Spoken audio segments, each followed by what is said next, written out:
Hello guys, good morning, good morning. Araw ng Huwebes guys, Pizza 13, buwan ng November 2025. Okay, alis na ako. So, kulit ng mga aso, ko guys. Alam naman aalis na ako, parang naglalambing sa akin. Ito yung mga manok ko. Ayan, si ate nagbablog na rin si ate. Okay guys. Okay, pasok nga ako guys. Kapunta sa trabaho guys, dalawang bisis ako sumakay ng jeep. Mula dito sa amin, sakay na ako ng jeep papuntang Sambat. Pagdating na sa Sambat, sakay naman ulit ng jeep. Pero pag maaga ako dadating dun sa Sambat guys, lalakarin ko nang papunta sa trabaho kasi medyo malapit naman ang lalakarin doon.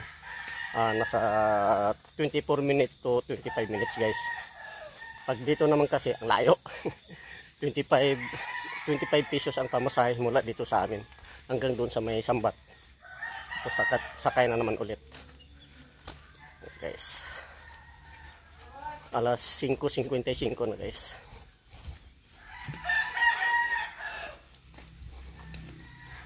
Pasensya na kayo guys ha.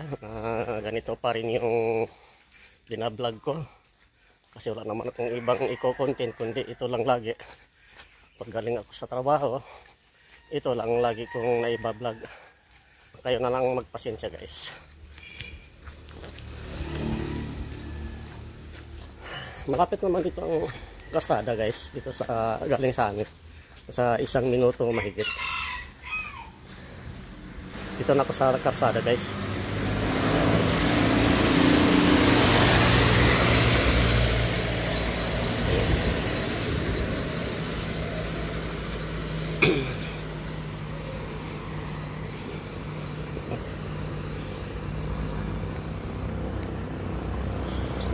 Wala pang jeep.